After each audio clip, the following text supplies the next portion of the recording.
மிக முக்கியமாக மட்டக்களப்பு என்று சொல்லக்கூடிய கிழக்கிழங்கையில்தான் 65க்கும் மேற்பட்ட கோயில்களில் கண்ணகை என்ற பெயரில் கண்ணகி உயிர்ப்போடு இருக்கிறார்.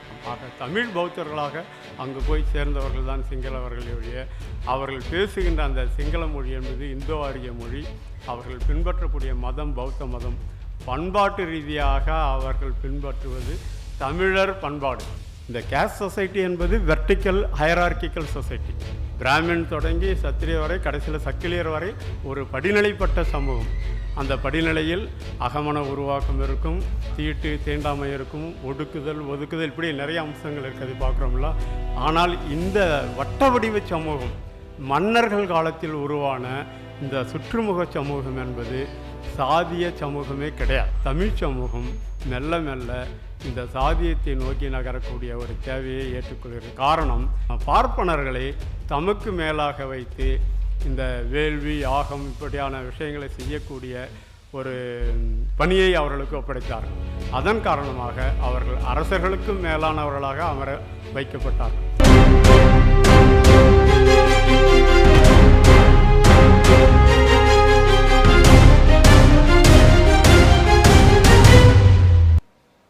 இது ஒரு பெருமதியான தருணம். தமிழ் தேசியம் பற்றி யோசிக்கும்போது ஒரு அறிவார்ந்த அறிவாயுதத்தை உருவாக்குவதுதான் இந்த அறிவர் மாநாட்டினுடைய நோக்கம் என்று நம்முடைய திருமுருகன் காந்தி அவர்கள் காலையிலே குறிப்பிட்டார்கள். அதை ஒட்டி இன்றைக்கும் நாளைக்குமாக ஒரு 18 உரைகள் நமக்கு கிடைக்கின்றன. உண்மையிலேயே தமிழ் தேசியம் பற்றி இந்த காலகட்டத்தில் நாம் நிச்சயமாக அறிவுத்தளத்தில் நிச்சயமாக முன்னெடுக்க வேண்டிய தேவை இருக்கிறது. உலக புகழ்பெற்ற மார்க்சிய வரலாற்று அறிஞர் ஐயாவுக்கு தெரியும், எரிக் ஹாஸ்பம் என்று சொல்லக்கூடிய ஒரு அறிஞர் ஒரு அருமையான கருத்தை முன்வைத்தார். எந்த ஒரு தேசத்திலும் வரலாறு எழுதுதல் என்பது அணுகுண்டு தயாரிப்பதை விடவும் ஆபத்தானது என்று சொன்னார். இந்திய துணைக்கண்டத்தினுடைய வரலாறு அப்படித்தான் போய்கொண்டிருக்கிறது. இன்னொரு அறிஞர் சொன்னார், அவர் சாமுவேல் ஹண்டிங்டன் என்று சொல்லக்கூடிய அந்த அறிஞர், இந்த யுகம் என்பது கிளாஷ் ஆஃப் சிவிலைசேஷன்ஸ், நாகரிகங்களுக்கு இடையிலான போர் இல்லை மோதல், இப்படி அதை வேண்டுமானால் வைத்துக்கொள்ளலாம். இந்த 2 கருத்துகளும் இந்திய துணைக்கண்டத்தில் இப்பொழுது நாம் சந்தித்து கொண்டிருக்கக்கூடிய பிரச்சனைகள். இந்த நாகரிகத்தை சிந்துவெளி நாகரிகம் என்பதா, சரஸ்வதி நாகரிகம் என்பதா? சரஸ்வதி என்று எழுதிவிட்டால் ஒரு அணுகுண்டை தயாரித்து கொண்டிருக்கிறோம் என்பது பொருள். அல்லது ஒரு நாகரிக மோதலை, இது 100 ஆண்டு காலமாக இந்த மோதல் நடந்து கொண்டு தான் இருக்கிறது, இது இன்னும் மோசமான நிலைமைக்கு போய்கொண்டிருக்குமோ அப்படின்ற ஒரு நிலைமை உருவாக்கி கொண்டிருக்கிறது. இந்த தருணத்தில் பல்வேறு துறைகளை இணைத்து ஒவ்வொரு துறை சார்ந்தும் நமக்கான அறிவு ஆயுதத்தை எப்படி உருவாக்குவது என்பதுதான் இந்த 2 நாளுடைய இலக்காக இருக்கிறது. நான் 2 செய்திகளை மட்டும் மிகச் சுருக்கமாக சொல்லி அடுத்தது நம்முடைய புருஷோத்தமன் அவர்களும் சில கருத்துக்களை சொல்லி இன்றைய அமர்வினை முடிக்க வேண்டும். தமிழர்களுடைய தேசம் எது என்பது மிக முக்கியமான வினா. நாம் இலக்கியங்களில் படித்திருக்கிறோம், வடவேங்கடம் முதல் தென்குமரி வரை என்று ஒரு எல்லோருக்கும் பழக்கப்பட்ட ஒரு பாடல் அடிகள் நமக்கு இருக்கின்றன. உண்மையில் அது தவறு. ஏதோ ஒரு காலகட்டத்தில் ஒரு தேவைக்காக அப்படி எழுதியிருக்கிறார்கள். உண்மையில் ஆதியில் தமிழ் தேசம் என்பது இன்றைய துளுநாடு என்று சொல்லக்கூடிய கொங்கானம், நம்முடைய கோவா பக்கம்லாம் இருக்கு இல்லையா, துளுநாடு, உடுப்பி, அது வரையிலும் இருக்கக்கூடிய ஒரு துளுநாடு. நம்முடைய வேங்கடசாமி, மயிலைசேனி வேங்கடசாமி அவர்கள் அவருடைய நூல்கள்லாம் அருமையாக போட்டிருக்கார். அவர் அந்த துளுநாட்டு வரலாறை மிகச்சிறப்பாக எழுதியிருக்கிறார். சங்க இலக்கியம் மிக பறக்க பேசுகிறது துளுநாட்டை பற்றி. அந்த துளுநாட்டை ஆண்டவன் தமிழ் மன்னன் நன்னன். நன்னனை பற்றி நமக்கு நிறையவே தெரியும், பெண் கொலை புரிந்த நன்னன் கூட நம்ம படிக்கிறோம். ஆக துளுநாடு என்பது ஆதியில் தமிழ் மன்னர்கள் ஆண்ட தேசம். அடுத்தபடியாக இன்றைக்கு கர்நாடகத்திலே இருக்கக்கூடிய கூர்கு பிரதேசம் என்று சொல்கிறோம் அல்லவா, தலைக்காவேரி எல்லாம் பிறக்கிறது, குடகு, அந்த கூர்கு என்று சொல்ல குடகு பிரதேசத்தை ஆண்டவர் அல்லது அந்த தேசம் என்பது புன்னாடு. எப்படி நமக்கு கொங்காணம் என்று சொல்லக்கூடியது நன்னாடு என்பது இருந்ததோ அதே போல் கர்நாடகாவினுடைய இன்னொரு பிரதேசம், அந்த கூர்கி பிரதேசம் என்பது புன்னாடு என்பதாக இருந்தது. அந்த பிரதேசத்தை ஆண்டவர்கள் தமிழ் மன்னர்கள் எருமை ஊரன், அந்த மன்னருக்கு பேர் எருமை ஊரன். அந்த எருமை தான் பின்பாடு வடமொழியிலே மகிழ்ச்சி என்று ஆகி மகிழ்ச்சி ஊர் மைசூர் என்றெல்லாம் அந்த கதையை பார்க்கிறோம். ஆக நன்னாடு, புன்னாடு, பிறகு சேர சோழ பாண்டியர் தேசம், அது தவிர ஈழம் முழுவதும் தமிழ் மன்னர்கள் ஆண்ட பிரதேசம். இதை இன்றைக்கு மிக வசதியாக நாம் மறந்துவிட்டு சிந்துவெளி நாகரிகம் என்பது என்னமோ குமரி வரை முடிந்து விட்டது என்பது தவறு. இன்றைக்கு கீழடியில் கிடைக்கக்கூடிய எல்லா வகையான தொன்மையான சான்றுகளும் ஈழத்திலும் கிடைக்கின்றன. ஈழம் என்பது 7000 ஆண்டுகளுக்கு முன்பாக இந்திய துணைக்கண்டத்தினுடைய ஒரு தொடர்ச்சியான நிலப்பகுதி தான். இதனை சிங்கள தொல்லியல் அறிஞர்களும் நிறுவியிருக்கிறார்கள். தெரனேகலை என்று சொல்லக்கூடிய ஒரு சிங்கள அறிஞர் தான் இந்த 7000 ஆண்டுக்கு முற்பட்ட அந்த ஜியோ பொலிட்டிக்கல் நகர்வினை மிக அழகாக வேலைய நாட்டாரும் சொல்லியிருக்கிறார்கள். ஆக ஒரு காலகட்டம் வரை இந்த தமிழ் தேசம் என்பது இப்படியாக நன்னாடு, புன்னாடு, சேர சோழ பாண்டிய நாடு, ஈழம் என்று சொல்லக்கூடிய அத்தனை பிரதேசமும் உள்ளடக்கிய ஒரு தேசம். இப்பொழுது வடவேங்கடம் முதல் தென்குமரி வரை என்ற ஒரு வரையறையானது ஏதோ ஒரு தேவை கருதி உருவானதை நம்மால் புரிந்து கொள்ள முடிகிறது. ஆனால் அதை தாண்டி ஈழம் தொடங்கி கொங்காணம் வரை இருக்கக்கூடிய ஒரு பெரிய பிரதேசமும் தமிழ் தேசமாக இருந்ததை பார்க்கிறோம். இந்த தேசத்தினுடைய இன்னொரு சிறப்பு என்னவென்றால், தமிழ் தேசத்தை பற்றி உரையாடக்கூடிய நாம் ஒரு தெய்வத்தை மறக்கவே கூடாது. இந்திய துணைக்கண்டத்திலேயே அல்லது தெற்காசிய பிராந்தியத்திலேயே இப்படி ஒரு தெய்வத்தை நாம் பார்க்கவே முடியாது. அதுதான் கண்ணகி என்று சொல்லக்கூடிய அந்த கண்ணகியானவள் இன்றைக்கு மேங்களூர் என்று சொல்லக்கூடிய பிரதேசத்தில் மங்களா தேவி என்று வழங்கப்படுகிறது. கர்நாடகத்தினுடைய மற்ற பகுதியில் சந்திரா என்ற பெயரில் வணங்கப்படுகிறது. பிறகு சேர தேசத்திலே அது பல்வேறு பகவதிகளாக இருப்பதை பார்க்கிறோம்.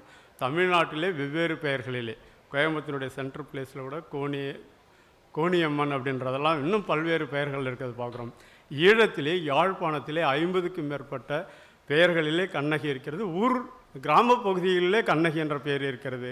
நகரப்பகுதியில் தான் அது ஆறுமுக நாவலருடைய மறுமலர்ச்சியால் ஒரு செட்டி பெண்ணை வணங்குவதா என்ற ஒரு கோஷத்தை முன்வைத்ததனால் அங்கிருந்த மக்கள் அவற்றை ராஜராஜேஸ்வரி, ஞானேஸ்வரி, பரமேஸ்வரி என்று ஈஸ்வரியாக மாற்றி வணங்குகிறார். ஆனால் யாழ்ப்பாணத்திலே கிராமப்புறங்களுக்கு போனால் இன்றைக்கும் கண்ணகி என்ற பெயர் தெரியும்.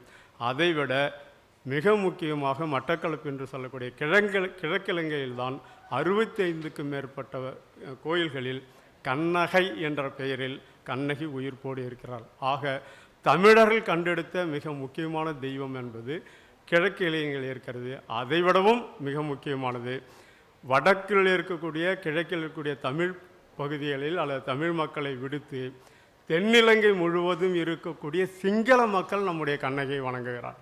பத்தினி தெய்யம்னா தெய்வம், பத்தினி தெய்வம் என்ற பெயரில் எல்லா சிங்கள மக்களும் வழிபடக்கூடிய மிக முக்கியமான தாய் தெய்வம் நம்முடைய கண்ணகி. இது எவ்வளோ பெரிய ஆச்சரியம் பாருங்கள்.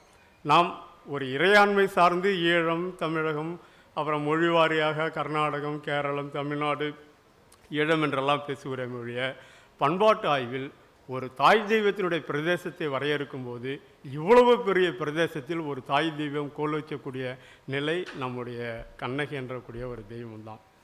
இப்படியாக இருக்கக்கூடிய நிலையில் இன்னும் பின்னோக்கி செல்வோமானால் இந்த ஒட்டுமொத்த துணைக்கண்டம் அல்லது துணைக்கண்டத்தை தாண்டிய ஒரு பெரும் பகுதி தமிழருக்கான பகுதி. இப்பொழுது சிந்துவெளி நாகரிகத்திலே மிக அருமையான முடிவுகள் எல்லாம் வந்துவிட்டன.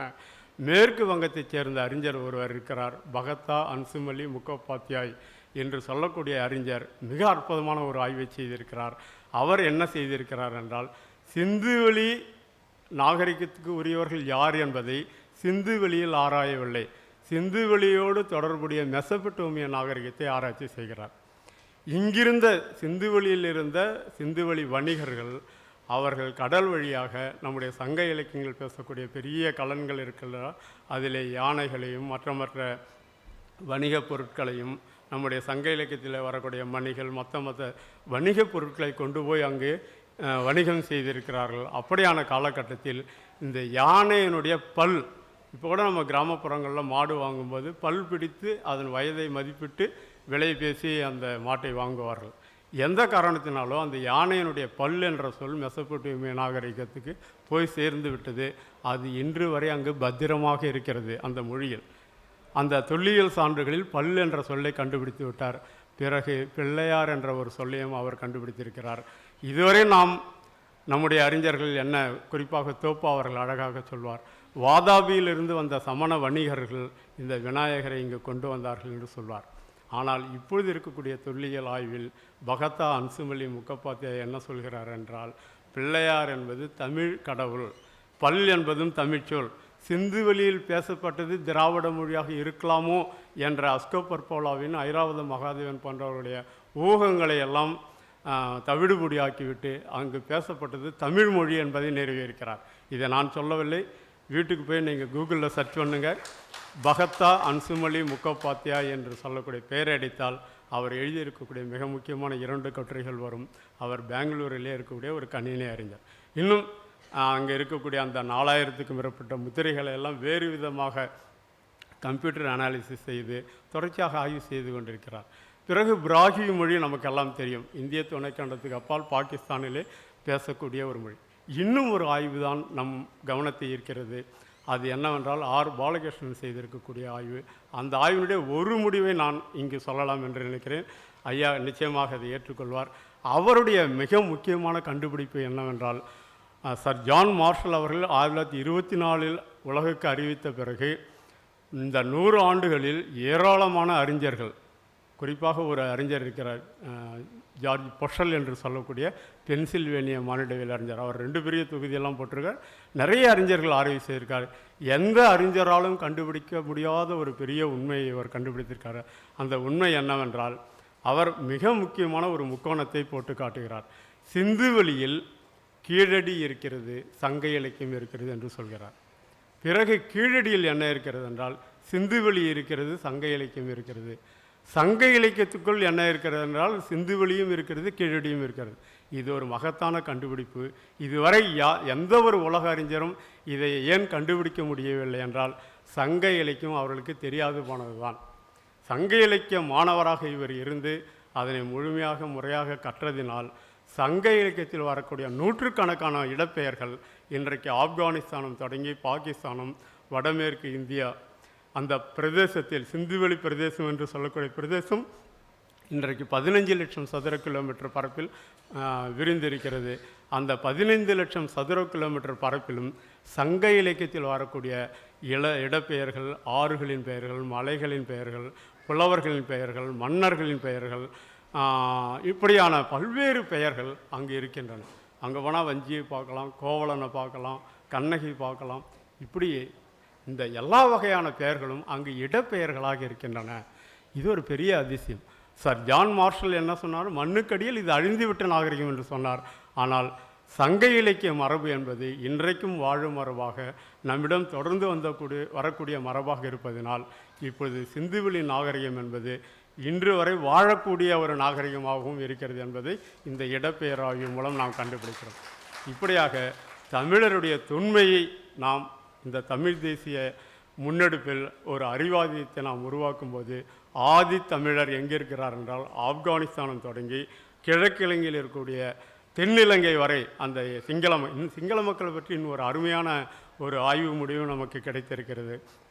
92 அறிஞர்கள், அதில் நம்முடைய தமிழர் குமாரசாமி தங்கவேல் ஹைதராபாத்தில் இருக்கார். Centre for cellular and molecular biology என்று சொல்லக்கூடிய நிறுவனத்தினுடைய இயக்குனர் அவர் தான் இந்த மரபணு ஆராய்ச்சியின் இந்த 92 அறிஞர்கள் மிக முக்கியமானவர். அந்த குழு செய்த ஆய்வில் என்ன முடிவு கிடைத்திருக்கிறது என்றால், இன்றைக்கு ஈழத்திலே சிங்கள மக்கள் பெரிய தனித்துவமான ஒரு பெரிய இனமாக அவர்கள் அந்த ஆதிக்கம் செலுத்துகிறார்கள் அல்லவா. அவருடைய மரபணுக்களை ஆராய்ச்சி செய்த பிறகு அவர்களிடம் இருக்கக்கூடிய 25 விழுக்காடு தான் அந்த மக்களுக்கான பூர்வீக மரபணு. மீதமுள்ள 75 விழுக்காடு மரபணு தமிழகத்திலே வாழக்கூடிய தமிழ் மக்களுடைய மரபணு என்பதை நிரூபித்திருக்கிறார். ஆக சிங்கள மக்கள் என்பவர்கள் யார் என்பதை நாம் இதன் மூலம், இந்த ஆய்வின் மூலம் மிக முக்கியமாக சொல்லலாம். இன்னும் ஒரு புதிரும் அதுக்குள்ளே இருக்கிறது. சிங்கள மக்கள் மரபணு ரீதியாக நம்மை சேர்ந்தவர்கள் தான். ஏன்னா ஆதி பௌத்தர்கள் விமானத்திலேயோ கப்பல்லையோ போய் நேரடி இறங்கல, தரை வழியாக தமிழ்நாட்டு வழியாக இங்கே இருக்கக்கூடிய பெண்களை மறந்து மெல்ல மெல்ல மெல்ல அங்கு போய் சேர்வதற்கு சில 100 ஆண்டுகள் கூட ஆகியிருக்கலாம். ஆக தமிழ் பௌத்தர்களாக அங்கு போய் சேர்ந்தவர்கள் தான் சிங்களவர்களுடைய அவர்கள் பேசுகின்ற அந்த சிங்கள மொழி என்பது இந்தோ ஆரிய மொழி. அவர்கள் பின்பற்றக்கூடிய மதம் பௌத்த மதம்.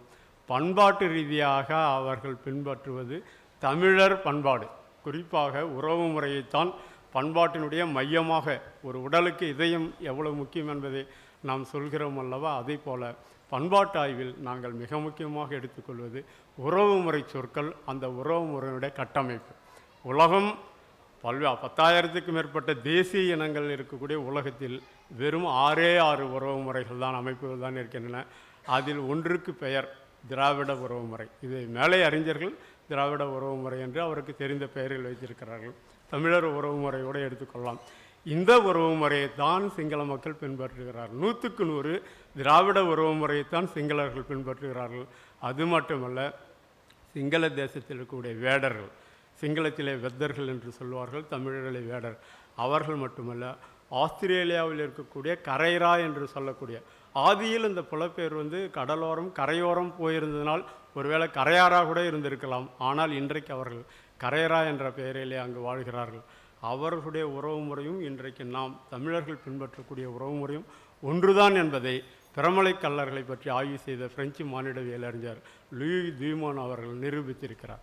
இப்படிப்பட்ட ஆய்வுகளை எல்லாம் பார்க்கும்போது தமிழ் தேசியம் என்பது பூகோள ரீதியாக இது மிகப்பெரிய ஒரு பிரதேசத்தை தக்க வைத்து கொண்ட ஒரு தேசியமாக இருக்கிறதை நாம் பார்க்கிறோம். அடுத்தது எனக்கு கொடுக்கப்பட்டுள்ள இந்த ஒரே ஒரு செய்தியை ஒரு 5 நிமிடத்தில் சொல்லி முடிக்கலாம் என்று நினைக்கிறேன். இந்த சாதி என்பது இன்றைக்கு முழுக்கவே நிறைய பேசியிருக்காங்க. இது தமிழ் சமூகத்துக்கு எப்படி இந்த சாதி என்பதை தமிழ் சமூகம் அணுகியது அல்லது எப்படி இதோடு இணைஞ்சது என்பதை பார்க்கணும். உண்மையில் தமிழ் சமூகம் என்பது நம்முடைய ஞான அலாஷியஸ் அவர்களோட யுனிக் என்று சொன்னார். ஒரு தனித்துவமான சமூகம். அதில் நிச்சயமாக ஒரு தொன்மையான சமூகம், தனித்துவமான சமூகம். இந்த சமூகம் ஆதியில் எப்படி வாழ்ந்தது என்பதை மிக விரிவாக பேசுவது சங்க இலக்கியம்.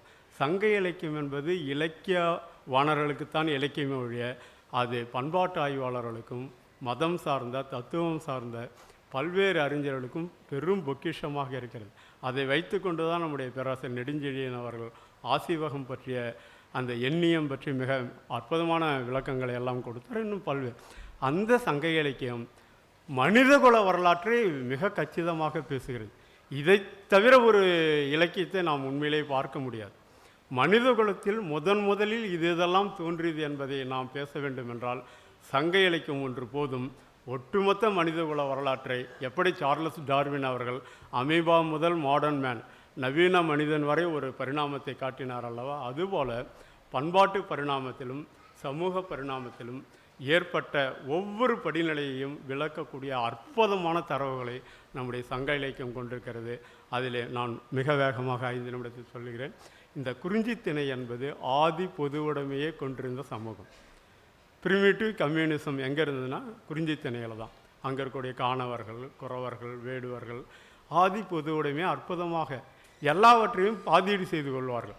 ஆண்கள் குழுவாக வேட்டைக்கு போவார்கள், பெண்கள் குழுவாக காட்டுக்கு போய் வேட்டையாடுவார்கள். அங்கு காடு என்பது அனைவருக்கும் பொதுவானது. It is a common property. அங்கு அவர்கள் பயன்படுத்தின தொழில்நுட்பம் என்பது டெமோக்ராட்டிக் டெக்னாலஜி. இப்போ ஆன்டிவைரஸ் மாதிரி பணம் கட்டியெல்லாம் அந்த தொழில்நுட்பம் யாருக்கும் உரிமையானது கிடையாது. ஆக காமன் ப்ராப்பர்ட்டி டெமோக்ராட்டிக் டெக்னாலஜி எங்கெல்லாம் இருக்கிறதோ அங்கே ஆதி பொது உடைமை என்று சொல்லக்கூடிய பிரிமிட்டிவ் கம்யூனிசம் இருக்கும். அதை நெய்தலிலும் பார்க்கலாம். கடல் என்பது அனைவருக்கும் பொதுவானது. கடலிலே ஆதியில் பிடித்த மீன்பிடி தொழிலாக இருக்கலாம், அல்லது நண்டு கச்சான் போன்ற கரையோர மீன்பிடித்தலும் இருக்கலாம். அங்குமே டெமோக்ராட்டிக் டெக்னாலஜி. ஆக சங்க இலக்கியம் இந்த பிரிமிட்டிவ் கம்யூனிசம் என்பதை மிக பறக்க பேசுகிறது. பாதீடு என்ற ஒரு கான்செப்ட் கருத்தாக்கத்தின் வழி அற்புதமாக விளக்குகிறது. கூட்டுண்ணல் என்று சொல்லக்கூடிய அந்த பண்பாட்டு கூரை, அந்த ஆதி பொது உடைமை கூரை மிக அற்புதமாக பேசுகிறது. அதையெல்லாம் நான் என்னுடைய கட்டுரையில் நான் ஒழுங்குபடுத்தி தந்திருக்கிறேன். பிறகு இன்னொரு அம்சம் கடப்பாடு. ஒரு வேட்டுவன் இருந்தால் அந்த வழியாக ஒரு பாணர் சமூகத்தினர் வந்தால் அவர்களை அமர வைத்து விட்டு உடனடியாக வீட்டில் எதுவும் இல்லை என்றாலும் கூட போய் ஒரு வேட்டையாடி ஏதோ ஒரு உணவுப் பொருட்களை சேர்த்து வந்து உடனடியாக அவனுக்கு சமைத்து கொடுக்கக்கூடிய ஒரு பிரிமிட்டிவ் கம்யூனிசம், அந்த கடப்பாடு, ஒரு சக மனிதனை நேசிக்கக்கூடிய, உணவளிக்கக்கூடிய, இப்படியாக பல கருத்தாக்கங்கள் இருக்கிறதை பார்க்கிறோம். இது ஆதி பொது உடைமையை பேணிய குறிஞ்சி சமூகத்தை சங்க இலக்கியம் மிக விரிவாக அழகாக பேசுகிறது. அடுத்தது முல்லைத்திணை. முல்லைத்திணையில் மனிதகுலம் ஒரு புதிய வாழ்வாதாரத்தை கண்டுபிடித்ததை நம்முடைய சங்க இலக்கியம் சொல்கிறது. அது என்னால் அது பண்டமாற்றம், எக்ஸ்சேஞ்ச், பண்டங்களை பரிமாறிக்கொள்வது. ஆக குறிஞ்சி திணையிலே இருந்தக்கூடிய ஆயர்கள், நல்லினத்தாயர், புல்லினத்தாயர், கோவினத்தாயர் என்றெல்லாம் சொல்கிறோம்ல, இடையர், இப்படியான குடிகள் தங்களிடம் அந்த பால்வடு பொருட்கள், மாடுகளிலிருந்து கால்நடைகளிலிருந்து பெறக்கூடிய அத்தனை பொருட்களையும் சக திணை மக்களுக்கு கொடுத்து தமக்கு வேண்டியவற்றை பெற்றுக்கொண்டதெல்லாம் பார்க்கிறோம். 10 வகையான பரிமாற்றங்களை எல்லாம் அவர்கள் செய்திருக்கிறார்கள். அதையெல்லாம் நான் தரவாக சேகரித்து வைத்திருக்கிறேன். ஆக குறிஞ்சி திணையில் பாதீடு, கூட்டுண்ணுதல், கடப்பாடு என்ற அந்த ஆதி பொது உடைமை கூறு தொடங்க அடுத்த திணை முல்லைத்திணையில் பண்டமாற்றம் என்று சொல்லக்கூடிய புதிய வாழ்வாதார முறை ஏற்பட்டிருக்கிறது. பிறகு நெய்தலில்தான் தமிழ் சமூகம் ஒரு புதிய வாழ்வாதாரத்தை கண்டுபிடிக்கிறது. அங்கு குறிஞ்சி திணையிலிருந்து அந்த வேட்டையாடி உணவு சேகரித்தல், ஈட்டி கொண்டு கூட கடலில் மீன் எரியீட்டியை பயன்படுத்தி வேட்டையாடி இருக்கிறார்கள். கருவாடு நிறைய கிடைக்கும்போது மணலிலே காய வைத்து பெண்கள் தாழை மரத்தின் கீழ் இருந்து அது கேதரிங் என்று வைத்துக்கொள்ளலாம். ஆக நெய்தலில் பழைய வேட்டையாடி உணவு சேர்க்கக்கூடிய வாழ்வியல் முறையும் இருக்கிறது. அடுத்ததாக இங்குதான் 2 புதிய அம்சங்கள். ஒன்று விளைவித்தல், முத்தை விளைவிக்கிறது, உப்பை விளைவித்தல். ஆக ப்ரொடக்ஷன் என்று சொல்லக்கூடிய வகையில் நெய்தல் திணையில் இந்த முத்துக்குளித்தலும் இந்த உப்பு விளைவித்தலும் நிகழ்ந்திருக்கிறது. அடுத்ததாக வணிகம், உள்நாட்டு வணிகம், கடல் வழி வணிகம். ஆக தமிழ் சமூகம் அதுவரை இல்லாத அளவுக்கு ஒரு பெரிய வாழ்வியல் ஆதாரத்தை உருவாக்கி கொண்டது இந்த நெய்தல் திணையில் தான். பிறகு நாம் பார்க்கிறோம் மருதத்தில் கிராஃப்ட் ஸ்பெஷலைசேஷன் என்று சொல்லக்கூடிய கைவினை கலைஞர்கள், 33 வகையான கைவினை கலைஞர்கள் அப்போ உருவாகி இருக்கிறார்கள். அந்த கைவினை கலைஞர்கள் அனைவரும் என்ன செய்திருக்கிறார்கள் என்றால், அங்கு ஒரு புதிய சமூக வடிவம், ஒரு சோஷியல் ஃபார்மேஷன் ஏற்பட்டது. என்னவென்றால், அங்கு அதுவரை மன்னர்களுடைய ஆட்சி தான் தமிழ் சமூகம் கண்டிருக்கிறது. சீரூர் மன்னர்கள், முதுகுடி மன்னர்கள், குறுநில மன்னர்கள் என்று மன்னர்கள். இந்த மன்னர்கள் மையமாக இருப்பார்கள். இந்த 33 குடிகளும் அவனை சுற்றி இருக்கக்கூடிய நிலையை நாம் பார்க்கிறோம்.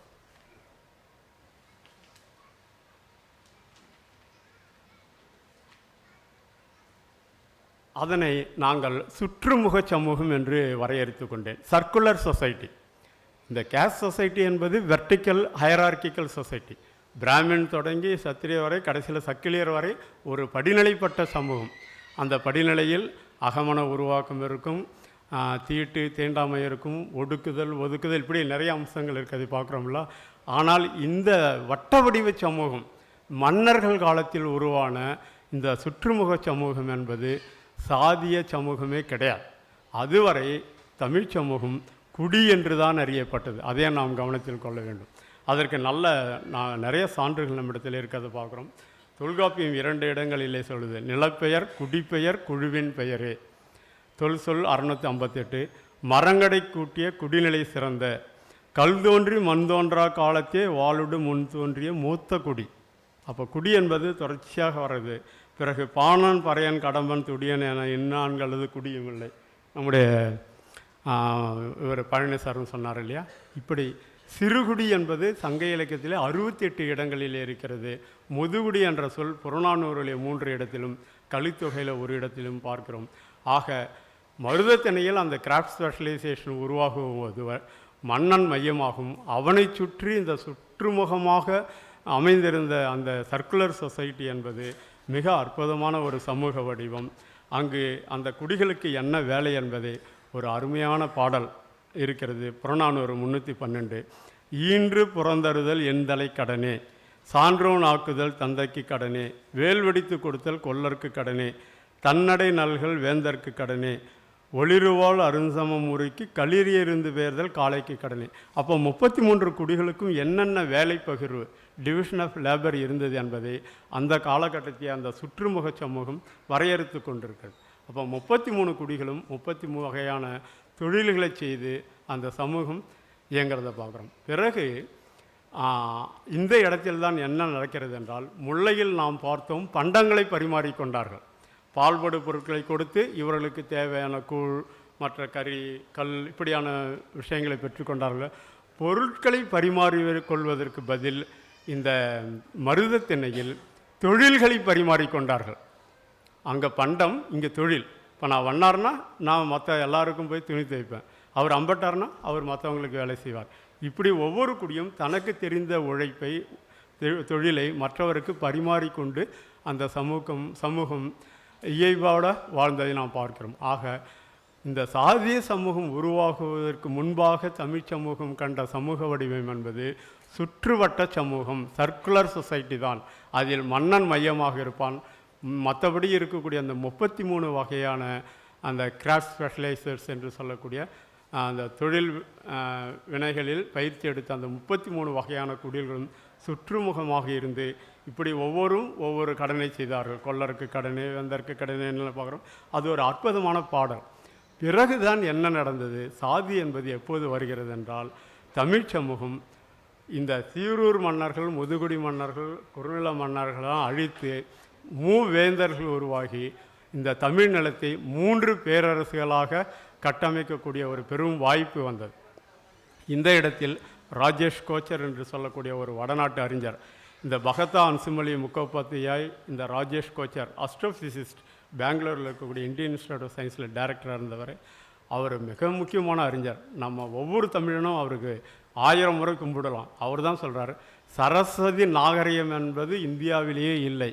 அப்படிப்பட்ட நதி ஆப்கானிஸ்தானத்திலே ஓடிக்கொண்டிருக்கக்கூடிய நதி, ஈரான் ஈராக் வழியாக ஸ்டெப்பியில் ஆரம்பித்த அந்த பயணம் ஈரான் ஈராக் மெசபடோமிய நாகரிகத்திலே அந்த மக்கள் நீண்ட காலம் தங்கி பிறகு ஆப்கானிஸ்தானம் பிறகுதான் கைபர் போலன் கடல் வழியாக இந்தியாவிற்குள் நுழைந்தார்கள். அங்கு ஓடிய ஹரஸ்வதி என்ற நதியினுடைய கரையிலே இவர்கள் நீண்ட காலம் வாழ்ந்தார்கள். 75 விழுக்காடு ரிக்வேதத்தை அங்கேயே எழுதி முடித்து விட்டார்கள். ரிக்வேதத்தை வார்த்தைக்கு வார்த்தையை அனலைஸ் பண்ணி நம்ம ராஜேஷ் கோச்சர் எழுதியிருக்கார். ரிக்வேதத்தினுடைய முதற் பகுதி முழுக்க அங்கே தான் எழுதியானார் என்பதை மொழியியல் ரீதியாக மிக அற்புதமாக நிரூபிக்கிறார். மிச்சம் மீதியை இங்கு இந்தியாவிற்குள் வந்த பிறகு அவர்கள் செய்கிறார்கள்.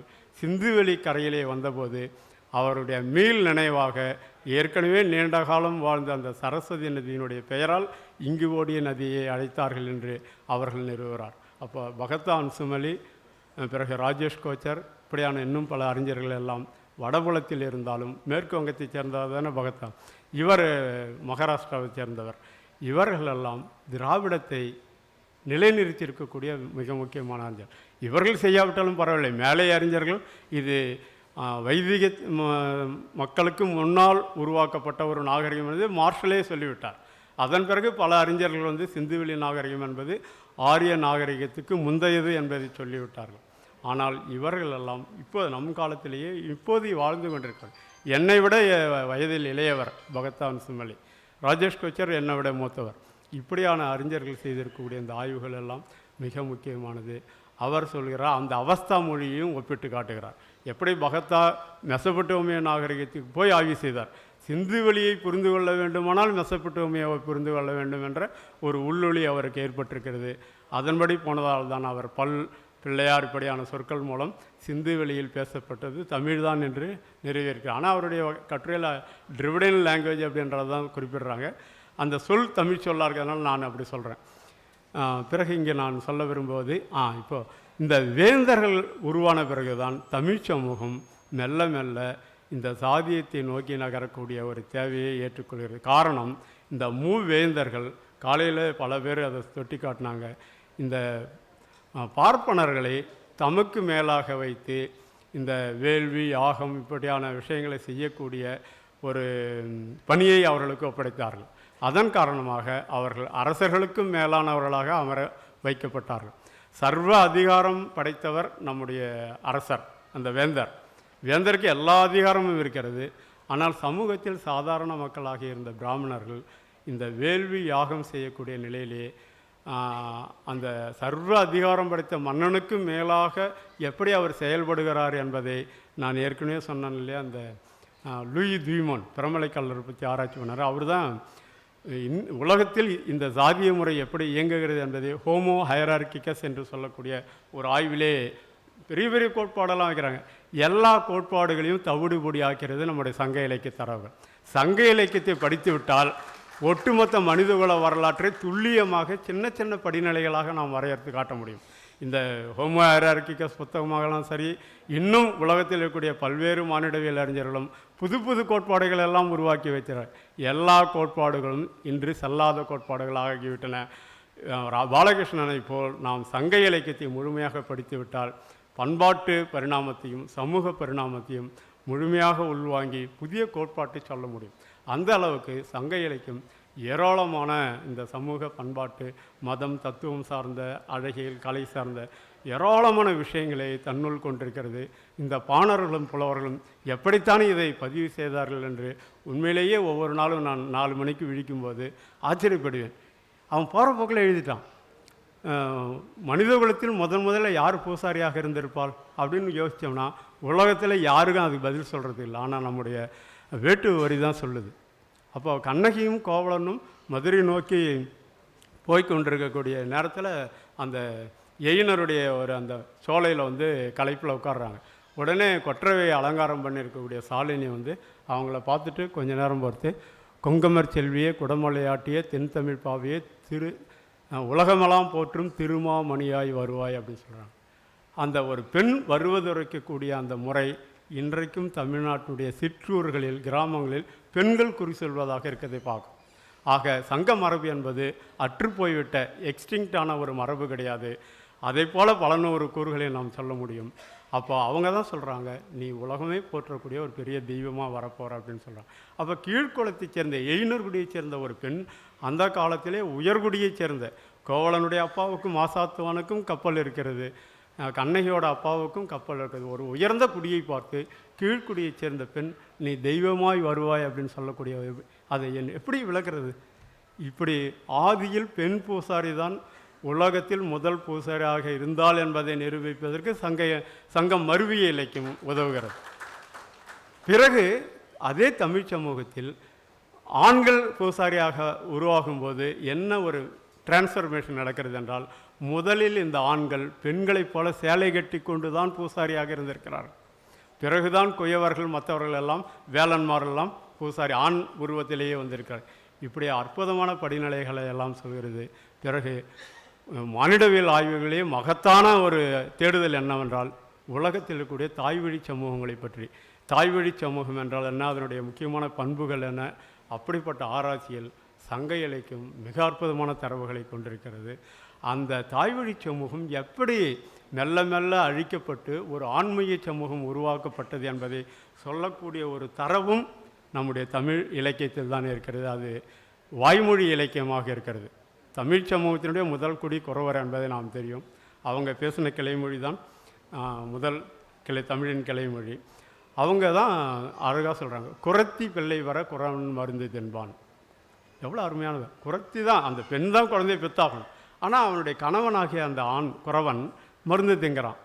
இது ஒரு அற்புதமானது. ஆக பிறகு வயிற்றிலிருந்து வரக்கூடிய குழந்தைக்கு நான் தான் கணவன், நான் தான் தந்தை, நான் இல்லாமல் ஒரு ஆண் இல்லாமல் ஒரு குழந்தை பிறந்து விட முடியாது என்ற ஒரு சிந்தனை முறை. இதெல்லாம் விரிவாக பேசணும். இதுக்கு இணையாக பல்வேறு விஷயங்கள் பண்பாட்டில் நடந்திருக்கு. அவையெல்லாம் பேசுவதற்கு நேரமில்லை. இன்னும் ஒரு செய்தியை மட்டும் நான் சொல்லி முடிக்கணும். வட இந்தியா எப்படி நமக்கு ஆதி தமிழ் நிலம் ஆப்கானிஸ்தான் தொடங்கி பிராகி பாகிஸ்தான் பகுதியிலிருந்து ஈழம் வரை தென்னிலங்கை வரை ஒரு பெரிய பிரதேசம் தமிழ் பிரதேசமாக இருந்தது என்பதை நாம் மிக முக்கியமான ஒரு புள்ளியாக தொடங்க வேண்டுமோ, அதுபோல் இன்றைக்கும் வட இந்தியாவில் ஏராளமான இந்த திராவிட குடிகள், திராவிட மொழியிலே உங்களுக்கு தெரியும், south Dravidian language, central Dravidian language, north Dravidian language என்று சொல்வார்கள். ஆக இங்கே வடபுலத்திலே மிக முக்கியமான திராவிட குடிகள் இருக்கிறார். ஒரு வசதி கருதி நான் அந்த சொல்லை கையாளுகிறேன். அதை நம்ம எப்படி வேணாலும் வரையறுத்து கொள்ளலாம். இந்தியாவில் இன்றைக்கு 705 பழங்குடிகள் இருக்கிறார்கள், tribes.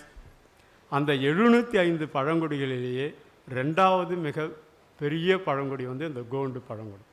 Numerically highly populated tribal community in India is Gond. அவர்கள் பேசக்கூடிய கிளைமொழி தான் கோண்டி. தமிழுக்கே 6 கிளைமொழி தான் இருக்குது. இப்போ தமிழ் தொன்மையான மொழி, 5000 ஆண்டுகளாக இது இருக்குது. அப்படி உள்ள இதனுடைய பெருமையை நிறையா நம்ம பேசிக்கிறோமே. இதுக்கு இன்றைக்கி தமிழகத்தில் இருக்கக்கூடிய எத்தனை கலைமொழிகள் இருக்குன்னா வெறும் 6 தான். வட தமிழகத்தில் இருக்கக்கூடிய மொழி, குமரியில் பேசக்கூடிய மொழி, கடலோரம் பேசக்கூடிய மொழி, பிறகு மலையகம் அங்கே பேசக்கூடிய மொழி, பிறகு நெல்லை சீமை ப்ளஸ் பாண்டிய நாடு மதுரை பக்கம். இந்த 6 கிளைமொழிகள் தான். ஆனால் கோண்டி மொழிக்கு 10 கிளைமொழிகள் இருக்கின்றன. அவர்கள் எங்கு வாழ்கிறார் என்றால் மகாராஷ்டிரா தொடங்கி பல்வேறு மாநிலங்களிலே உத்தரகாண்ட் வரை இருக்கக்கூடிய 9 மாநிலங்களில் பரவி வாழக்கூடிய இந்தியாவினுடைய 4632 சமூகங்களிலேயே கோண்டி சமூகம் மட்டும்தான் 9 மாநிலங்களிலே பரவி வாழ்கிறார்கள். அவருடைய மொழி 10 கிளைமொழிகளாக இருக்குது. இவ்வளவு கிளைமொழிகள் கொண்ட மொழி இந்தியாவிலே இல்லை. ஆக இந்த மொழிக்கெல்லாம் தாய் தமிழுக்கு முந்து தமிழாக இருக்கலாம், எப்படி வேணாலும் வைத்துக்கொள்ளும். மொழியியல்வாதிகள் அதை புரோட்டோ டிரிவிடியன் என்கிறார்கள். அந்த சர்ச்சைக்குள் நான் போக விரும்பவில்லை. ஆனால் இப்படிப்பட்ட பல்வேறு சமூகங்கள் வடபுலத்தில் திராவிட தொல்குடிகளாக இருக்கிறார்கள். அந்த கோண்டி மக்கள் 52 மலைகளிலே கோட்டை கட்டி ஆட்சி செய்தவர்கள். சங்க இலக்கியத்தில் நாம் பாரு ஈரின் படிக்கிறோம் இல்லையா, அப்படிப்பட்ட குறுநில மன்னர்கள் போல ஆட்சி செய்தவர்கள். இப்படி நிறைய பெருமைகளை சொல்லலாம். இந்த பின்புலத்தில் நாம் தமிழ் தேசியம் என்றதை எந்த ஆரம்ப புள்ளியிலிருந்து தொடங்க வேண்டும்? இந்த துணைக்கண்டத்துக்கும் அப்பாலிருந்து எங்களுடைய தேசம் தொடங்குகிறது, ஈழம் வரை எங்களுடைய தேசம் விரிகிறது என்று சொல்லலாம். ஒவ்வொரு அம்சமாக நாம் எடுத்து பேசலாம். இப்படி இன்னும் பேச வேண்டிய விஷயங்கள் நிறைய இருக்கிறது. இதையெல்லாம் உங்களிடத்தில் ஒரு சிறு குறிப்பாக சொல்வதற்கு ஒரு நல்ல வாய்ப்பினை தந்தார்கள். நன்றி, வணக்கம்.